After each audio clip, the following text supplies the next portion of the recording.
Olá, sou Tamires, médica cirurgiã, faço parte da equipe True News e hoje vou falar um pouco sobre anticoagulação e sua importância no tratamento do Covid.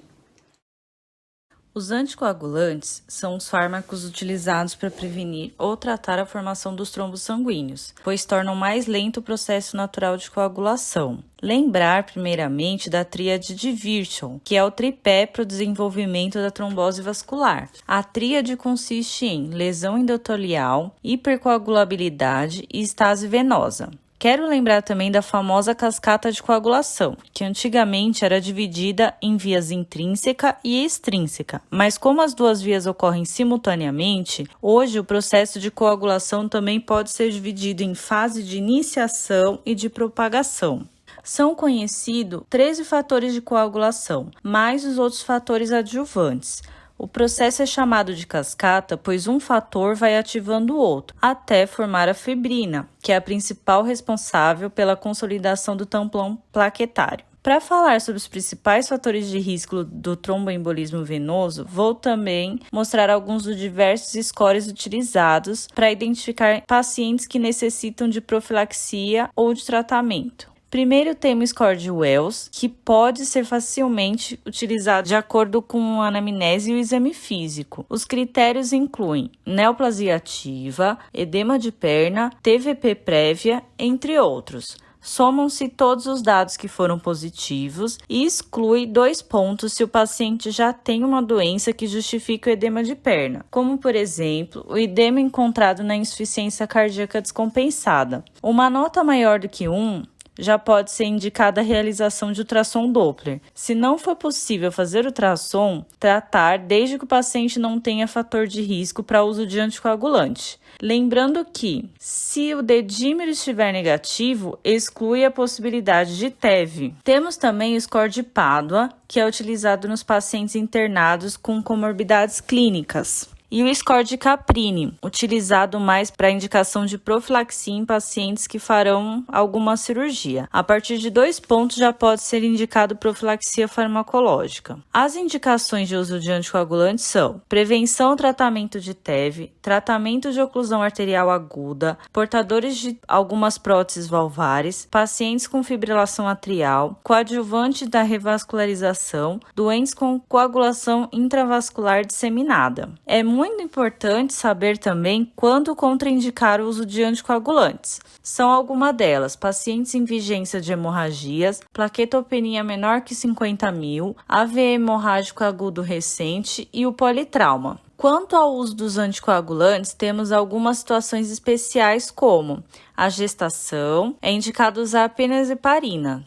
E na amamentação, podemos indicar tanto a heparina como a varfarina, porque não passam no leite materno. Vamos então aos anticoagulantes. Temos as heparinas e os anticoagulantes orais. A heparina não fracionada foi a primeira a ser criada.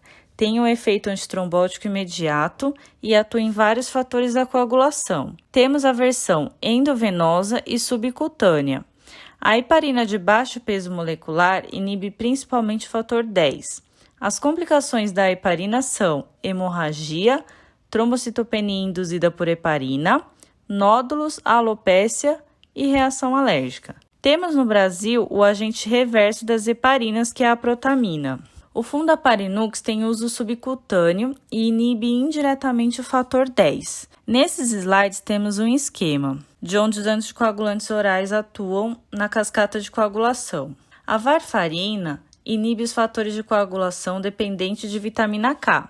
É mais difícil de ser manejada, pois vários medicamentos podem interferir na sua atuação, bem como alguns alimentos. Pode causar efeitos colaterais como hemorragia, reações gastrointestinais, necrose dérmica bolhosa hemorrágica, que é um dos motivos que utilizamos a heparina no início do seu uso, leucopenia e teratogenia. Sobre as posologias. Nesses slides temos um resumo dos diversos anticoagulantes que temos no mercado, bem como suas doses. Alguns necessitam do uso de ponte de heparina, como por exemplo, edoxabana, e outros necessitam de uma dose de ataque, que é o caso da rivaroxabana. A heparina não fracionada pode ser utilizada tanto endovenosa, em doses cada 4 horas, ou em bomba de heparina. Coletamos CTPA a cada 6 horas para sabermos se a dose está adequada de acordo com o INR. No caso da varfarina, iniciamos 10 mg nos 2 primeiros dias, depois diminuímos para 5 mg até atingir o INR entre 2 e 3. Bom, e o que a anticoagulação tem a ver com Covid-19? Sabemos que o Covid-19 causa uma hipoxemia grave e muitos eventos tromboembólicos, porém não sabemos ainda o seu mecanismo exato. Atualmente temos alguns estudos que expõem sua experiência com pacientes internados em enfermaria e em UTI com Covid-19. E através de relatos podemos tirar algumas conclusões, como não adianta solicitar ultrassom Doppler venoso nos pacientes internados, pois a maioria desses fazem embolia pulmonar não proveniente de trombose periférica.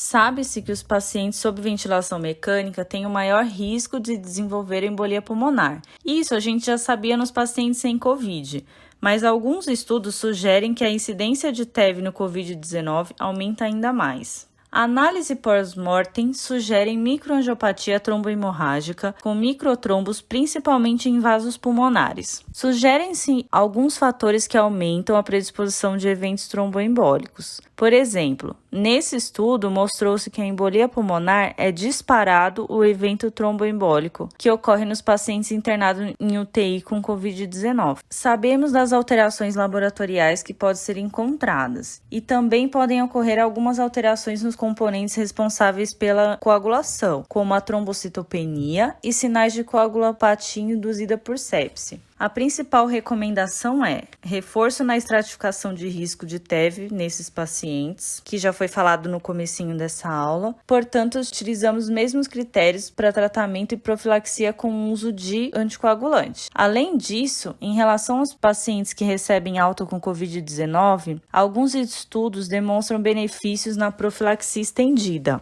E o protocolo em algumas instituições é utilizar a rivaroxabana 10 mg uma vez ao dia por 31 até 39 dias. As heparinas na dose profilática também podem ser utilizadas, mas é mais difícil o paciente saber aplicar essas medicações. O score mais utilizado fora do país é o IMPROVE modificado. Seus critérios são TVP prévia, portadores de trombofilia, paralisia, câncer, internação em UTI, completa imobilização maior do que um dia, idade a partir de 60 anos. A pontuação a partir de 4 ou 2 com dedímero aumentado está indicada a profilaxia estendida. Lembrar que as indicações para profilaxia de TEV nos pacientes com Covid e os pacientes sem Covid são as mesmas. Essas são as doses dos medicamentos utilizados na profilaxia estendida.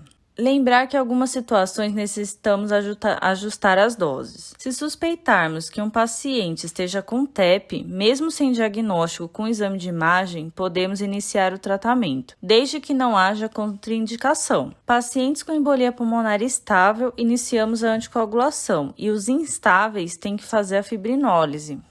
Para finalizar, aqui fica meu agradecimento a todos os profissionais envolvidos na linha de frente contra o Covid-19.